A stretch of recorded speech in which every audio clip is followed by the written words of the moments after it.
there's a big chance you're watching this video on a smartphone. And it's quite possible that you spend half your day scrolling through memes, watching videos, texting, and stuff like that. I mean, I'm not judging.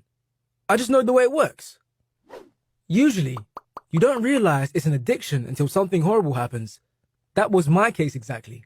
Scrolling was the first thing I would do when I woke up in the morning, right after my eyes opened, and the last thing I would do before falling asleep. At school, I was not paying any attention, of course, since I was neither looking or listening. And even when I was hanging out with my friends, all of us would spend most of our time on our phones, even when we were physically in the same room. Of course, my parents were not happy about this at all. There were plenty of times when they got mad when I would be reluctant to talk to them at dinner while I was texting, for example. Now, I see that I was wrong, but I can't say that they were 100% right either. Most of the time, they were super negative and even aggressive, saying that smartphones are like totally useless and harmful, and back in their day, and on and on and on. I mean, it didn't really make sense. I did spend way too much time texting, but that let me keep in touch with my cousins, for example, or with my best friend Eric, whose family moved to New York 6 months ago. And this supported me and helped me a lot every day. And then this happened. Technically, a smartphone had nothing to do with it, and at the same time, it did. I was walking to my friend's house, texting my cousin. I wasn't paying enough attention while I was crossing the road, and I got hit by a car. I opened my eyes in the hospital. I was very lucky not to have anything broken, but the bruises over my left arm and left leg were huge. My parents were there. My mum was crying. They knew in detail how the accident happened, and it seemed they were more angry than relieved. So as soon as I reached for my phone to check the notifications I had missed, I learned that the moment I got out of hospital, I was going to a smartphone rehab. I had never heard anything like that in my life. And of course, I didn't want to go. And here's the important thing. My parents are pretty strict, but they would never ever send me somewhere against my will. So they offered me a deal.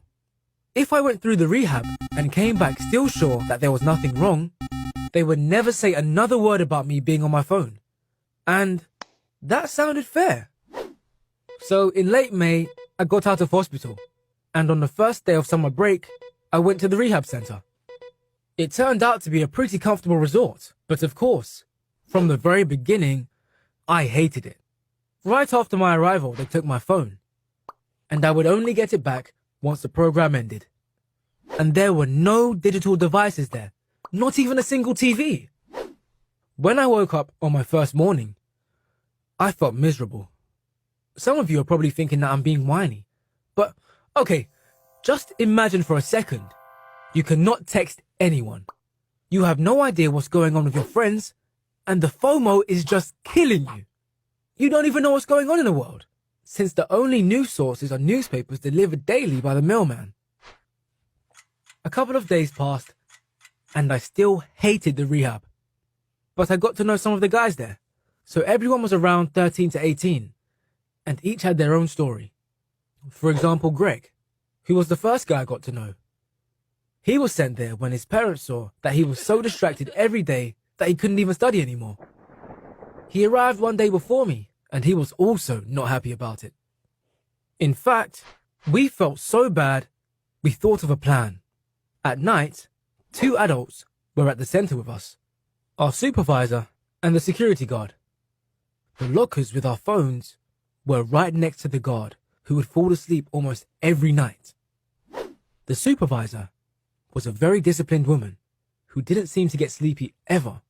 So the plan was, ask one of the guys to distract her while Greg and I would get the locker keys and get our phones out as fast as we could.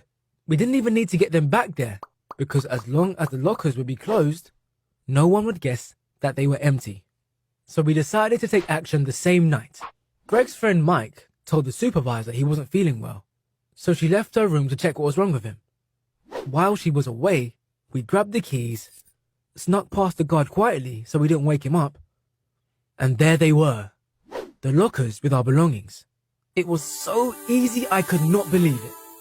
We opened the lockers, grabbed our phones, closed them back, and we were ready to leave. And that was where I made a huge mistake. I was so eager to get back online, I turned my phone on immediately, and it made a loud sound that woke up the guard. We were instantly busted. As for the consequences, I thought they'd be much worse, to be honest.